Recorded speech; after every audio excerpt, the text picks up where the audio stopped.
And you're live. Good afternoon, everyone. It's that time again. It's Thursday, and we have the man of the hour, the main man who brings everything to perspective. He is the voice of clarity. He's the voice crying in the wilderness. The man who is an absolute clarion call when it comes to understanding what is really going on in the world and bringing a lot of much needed gravitas to the situation at hand. It's none other than Harley Schlanger. And also, guys, we're gonna have a special before we even get into this. We're gonna have a special report up on Rogue Money at 4 p.m. today. Make sure you guys check it out. It's a special video report that CJ and I put together on a whim, last minute, because a lot of interesting things are going down. So make sure you check it out 4 p.m. today. So with that being said, Harley, how are you, sir? Long time. I'm doing fine. How are you doing? I'm doing good, man. I mean, where do we begin? Where do we begin? Everywhere we look, it is chaos. Well, actually, when you get above the chaos, you see that there are several different plans in motion. Hmm. One is the typical nefarious plan of the Anglo-American financial networks who thought they could knock out Trump with this whole Russia, Putin did it scenario. Sure. And it's running out of steam. I mean, they're still pumping it up. They're putting out new fake stories every single day, but it's not working. Right. So you have the other side of this, what Trump is doing in terms of the moves against the man-made climate change scenario, his meeting with Xi Jinping today and tomorrow, which are very significant in terms of shaping the future. His response to Putin after the bombing of the St. Petersburg metro. So what does the enemy do? Well, they cook up this new Syria scandal. Now we're supposed to believe that Assad is gassing his own people. When he's winning the war, it would make no sense whatever for Right. him to do that. Right. The Russians are saying that it may very well be that the Syrian Air Force hit an ammunition dump which had toxic chemicals in it. Right. Now, if that's the case, then the question is, why aren't they angry that the terrorists have toxic weapons, poison weapons? Instead, they're blaming Assad. And we saw this yesterday, the rush into the UN Security Council to try to pin this on Assad without a shred of evidence yet. So this is one side of what they're doing. The other thing is they're cooking up this whole internal strife scenario. Bannon fighting Kushner. And look, I'm sure there's a lot of tension inside the administration because they're trying to figure out how to move ahead when you've got a bunch of crazy neocons and neolibs and Hillary Clinton supporters and Obama holdovers trying to bring down the administration. There's got to be a lot of tension. But they are moving ahead the way a president has to. And I think the thing that people have to take into consideration when you see the chaos is the chaos is there for a purpose. It's there to obscure the potential that exists with an anti-establishment administration. And from what I can see, from having been in Washington last week and then being back over here for a couple of days and talking to people, what I can see is that in spite of all of this chaos that's being created, Trump is still moving ahead on his basic agenda. In fact, there was something very interesting that just came out today about a hearing yesterday in the Senate where Gary Cohn, who's a high-level former Goldman Sachs guy who's a leader of the Trump administration, told people like Elizabeth Warren and others in the Senate that he's a supporter of Glass-Steagall. Mm. Now, who would have thought a Goldman Sachs guy would come out for that? But what he said is that, look, I like the old days better when investors were traders, investment banks were trading, and commercial banks were lending to the economy. So, there's a lot going on that doesn't get covered. Now, very significantly, one other point I want to make just as a kind of preface. The other thing the US media has completely blacked out, except for Breitbart and a few others, are these speeches Trump has given recently. In Louisville, outside of Detroit, was another one, and then to the Republican National Congressional Committee last week, where he brought something up that outside of LaRouche, no American politician has talked about in maybe a century. and Oh wow. that's the American system of economics. I don't know if you saw this, but No, I Trump, totally missed it. What did he say? he in Louisville, Kentucky, brought up Henry Clay, who was a supporter of tariffs and internal improvements and the Bank of the United States as a credit bank. And Trump said, this is the American system. This is the Republican Party tradition because Clay gave this policy to Lincoln. Lincoln was the first Republican president, and Yeah, Lincoln was not a free trader. He was a protectionist who knew that we had to protect the industries that we were trying to develop. correct. This is of earth-shattering significance, and it's backed up by a series of articles in Breitbart by Virgil, a pseudonym for someone, who wrote about who is the founder of this American system, Alexander Hamilton. Hmm. So all of a sudden, you see from the Trump administration discussion of Hamilton, Lincoln, John Quincy Adams, Henry Clay, the Whig tradition. And this is something that we at LaRouche PAC have been writing about since the early 1970s. So I think this is one of the other reasons you have the cloud of obfuscation that's put out there so people don't hear what the president is actually saying. And in this same series of speeches, he then spoke to the leadership of the union, the building trades union workers. And he talked to them about infrastructure, and he said, you're the people who are going to build these beautiful buildings, these bridges, these dams, these roads, and this is how you can bequeath to your children and grandchildren a bright future. Mm. I think these reflect a totally different quality than people expect from Trump, because we mostly hear about the Trump of Twitter, the Trump of the ill-mannered, grumpy explosions. But he's actually speaking very beautifully about profound themes in American history. So it's not just some walk in nostalgia, we want to go back to the good old days. He's actually defining the way that America used to work. So I think that's quite significant. That's absolutely huge. That's tremendously huge. Without which any sort of protectionism, there's no hope we have of actually building anything. Harley, let me And ask you this: yeah, we got the meeting coming up with Xi and Trump. What do you think, or what do you surmise might be discussed in that meeting? well, I think Trump is probably going to follow through with what he said, which is that he's going to ask Xi, what can you do to help us deal with North Korea? Hmm. He also will probably say, we are concerned that in the past you've used currency manipulation. Excuse me. We Hmm. have a $300 billion trade deficit with you. What can we do about that? But the Chinese are coming prepared. Xinhua, the Chinese press service, had a full-page ad in the New York Times today laying out what the win-win strategy of China is. What they're talking about is working with the United States on infrastructure in the developing sector of the world and also in the United States. I think Xi is going to come with a package where he's going to say we could invest 10, 15, 20 billion dollars in American infrastructure.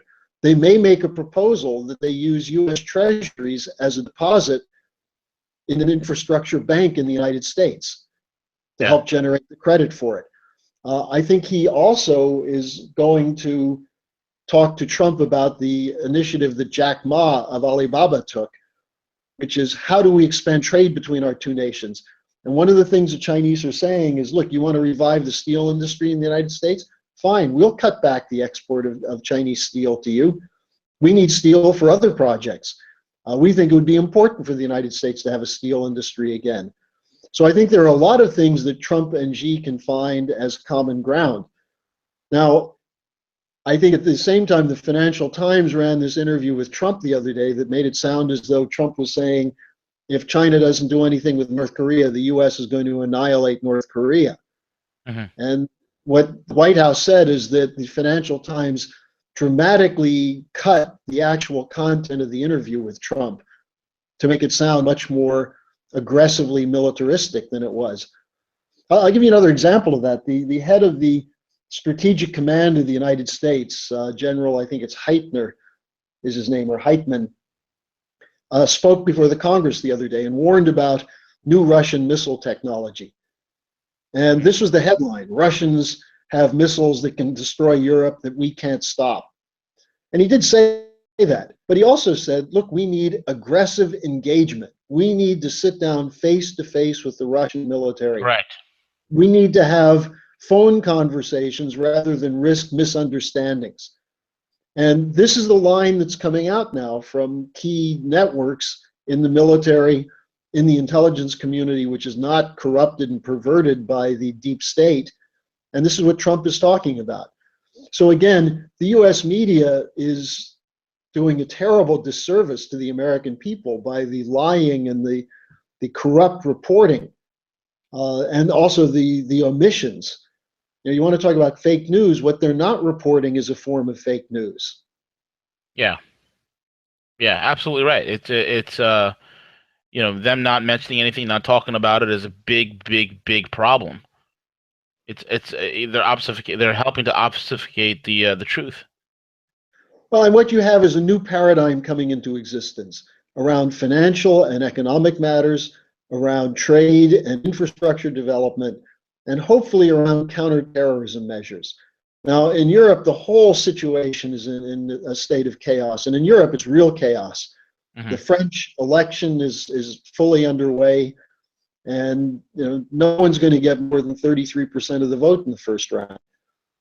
The situation in Germany, after this initial bubble of support for this guy Schultz as the social democratic candidate, there are now stories coming out about how corrupt he is in using funds from the European Union for his political campaign in Germany. Yeah. So you have in Italy, Renzi is trying to make a comeback, and it's thwarted by people who are saying that the EU refused to recapitalize the Italian banks. Now the EU is saying they will recapitalize Italian banks after a bail-in. So they're saying Renzi and the government, Renzi's out now as the prime minister, but the government of Italy had to take a bail-in from two banks. In other words, take depositors' money to create some regulatory capital before the EU would put a penny in there. And so we haven't seen, that just happened today, so we haven't seen the reverberations from that yet. But this would be the first time since the Cyprus situation where there's been a full agreement on a bail-in. Actually, there's one in Spain. This is chaotic in Europe, and everyone in Europe is watching what's going to happen with Trump and Putin, what's going to happen with Trump and Xi, what's going to happen with the democratic jihadists who are trying to bring down Trump in collaboration with people like McCain and Lindsey Graham. Did you see what McCain said to Rand Paul? Oh yeah, that he's working for Putin. Yeah, he's getting he must be getting paychecks from Putin. This guy's he is off his rocker, Harley. I mean, can we just can we impeach him on grounds of insanity? Well, unfortunately, the 25th Amendment that allows you to do that with the president doesn't exist for a senator. Jeez, too bad.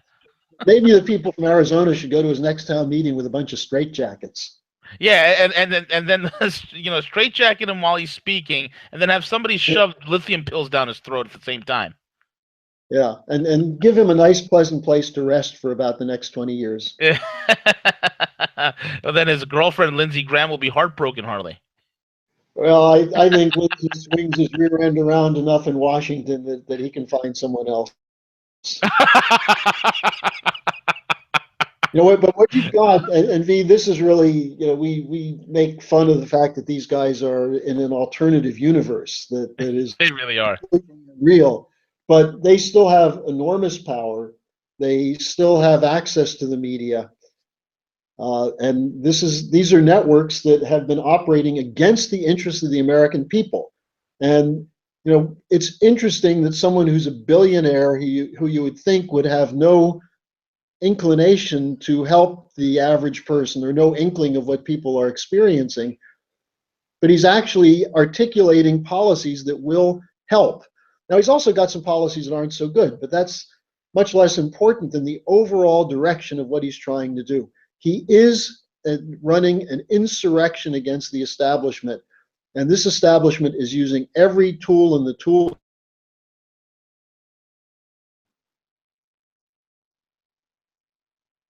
Harley? Yeah. Oh, I think you got cut off for a second. I don't know if it was you or me. I don't But know. go ahead. You said the establishment was using every tool. Every tool in the toolkit to stop Trump from this insurrection that's underway. Mm, I definitely see that. Let me ask you this, man. We have Kushner flying around the world. Recently, there's some beef between him and Bannon. Um, I'm not a fan of Jared at all, and I pull no punches in when I say that.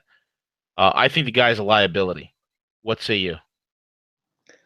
Well, I think that there is some truth to this Bannon-Kushner conflict. And I think one of the things is that Kushner is very ambitious, Yeah, a and little too much. ambitious for himself, Yep. that he's soft or susceptible to appeals from the establishment to tone down Trump. Hmm. What I was told from in meetings in Washington is that if he really pushes this and it starts getting picked up by the New York Times and others, it will anger Trump and cause Trump to react the other way. Hmm. So that's what I'm hoping will happen. But I haven't seen enough yet to be sure that Kushner is operating in a rogue manner against Bannon and against basically the people who elected Trump. Right. So we'll have to see. I know that some of the attacks on Kushner might be considered to be preemptive. That Hmm. is, people who are basically warning him, be careful, don't do what you're starting to do. Yeah. So we'll see. I mean, I think Trump has an agenda. It's a full agenda. And at the top is defending his presidency. And one of the most interesting aspects of that is the emergence of this whole Susan Rice thread. Here you have Susan Rice, who committed felonies Oh yeah, in huge. identifying people who were not criminal suspects, had no reason to be under surveillance, except that they happened to talk to someone who was under surveillance. They're supposed to be protected under the national security laws. And instead, she not only got the names, but she leaked them to the media, to intelligence community networks, to who knows who else, congressmen and others. She should go to jail. Right. Now, I think that they're pulling the story together with the intention of showing that she wasn't acting on her own. Remember, she was the one who told the lies about Benghazi to help bail out Hillary initially. Right. She was with Hillary all the way in that period of time. And in Right. the last period of time, she was the national security advisor to Obama, who is personally directing an anti-Trump drive. Correct. So this is the real treason. The fact that the president of the United States wants to talk to the Russians is not treason. We've always had presidents who talk to the so-called enemy. They talk to Brezhnev. Mhm. Reagan met with Russian leaders. So this is not something that's new. This is something that's gone on historically, and they're trying to criminalize that, while at the same time they're trying to give a free hand to people like against the elected president. Yeah. Yeah. Exactly. I know. I agree with you. I think my hope is this. I mean, at this point, Harley, and I've said this before to the audience many times. Susan Rice is somebody who is coming basically gift wrapped at this point in terms of how much criminality is involved and how much she's been caught with her hand in the cookie jar. I'm Yeah, hoping that that Trump will act on the political cojones that he says that he has and put this woman and her cohorts and Obama behind bars or some sort of. These people need to get indicted. If I don't see anything happen, if Susan Rice walks away scot free, then I know that we're all being played, Harley. That's my fear. yeah, I think that's a test, and I think the other thing to look at is that I think that given the agenda is so full, that part of what they're doing is trying to push all this crap aside so they can get on with the business. But they're not going to be allowed to do that. They're going to have to take some sacrificial victims to demonstrate that they're serious about following through. Yeah. Now, in this context, then, when you look at Trump talking about the American system explicitly as he has been, it brings up an interesting point. What was the enemy of the American system? It was the British system. Right. It was the British free trade policy. the fingerprints of the British intelligence and British banks are all over the opposition to Trump. Right. And so I think one of the things that we can do also is break the control over US intelligence that the British have had since World War II with Sir William Stevenson, a man called Intrepid, who basically reorganized US intelligence after the war so that we have this criminal enterprise called the CIA. So, if we actually have a full investigation, besides putting some well-deserving criminals behind bars, we have the basis of reorganizing the US intelligence community away from being a subservient interest for the British. And that's extremely important. And that's why they're afraid if Trump actually gets together with Putin, with Xi Jinping, with Modi of India, with some other leaders, if there's shakeups in governments in Europe, that the old paradigm is gone. Right. Because financially it doesn't work. Strategically, it's put us on the verge of nuclear war repeatedly. Good riddance. Yeah. So, and this is what, of course, is the resistance to Trump. Look, Trump may have done a lot of unseemly things in his past, but since he's been president, he's been functioning as a president. Right. And the attempt to bring him down because of disappointment over the Hillary loss, or an attempt to cover up the criminality of the Democratic National Committee, makes no sense, because there's a whole world population that's going to suffer. Yeah. If this old paradigm succeeds in crushing the new paradigm.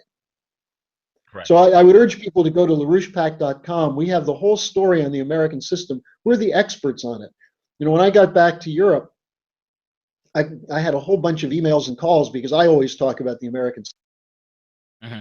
Contacts in Germany were saying, is Trump talking about the same thing that LaRouche is talking about? And I said, I sure hope so. Yeah. If you want to know what it is, let's sit down and talk. And so that's been a major theme of the administration since the March 21st, I think it was, initial speech in Louisville. Absolutely. Absolutely. Harley, how can people follow you, and how can they get involved in the LaRouche PAC? Well, the best place is go to LaRouchePAC.com. If people want to be in touch with me directly, they can email me at harleysch@gmail.com. That's HARLEYSCH@gmail.com. But on LaRouche PAC, we have these stories. We Right. update it, by the hour, and hopefully within the next 24 hours, we'll have something significant to report on the Trump-Xi Jinping meeting. Absolutely. Yeah, it should be definitely significant. And folks, again, check out LaRouche PAC and follow them. They have their own social media, I believe, right, on Twitter at LaRouche PAC. I'm not a Twitter person, so I couldn't really tell you, but I think we do now. Got it. Let me just check real quick. LaRouche. I know people tell me I ought to be on Twitter, but there are only so many hours in a day. You got that right. There is only so many hours in the day. Harley, thank you so much for coming on, and thank you so much for sharing your views with us, and again, lending some sense into this world of chaos, man. Your thoughts and your what you have to say, we find it so incredibly valuable. Thank you so much, buddy. Sure. And thank you all for listening in. This is another Hanging with Harley, and join us here again next week, where Harley will come back and discuss. I'm telling you right now, there's going to be even more things to talk about next week. With that being said, folks, enjoy your weekends and have a great day. Take it away, CJ.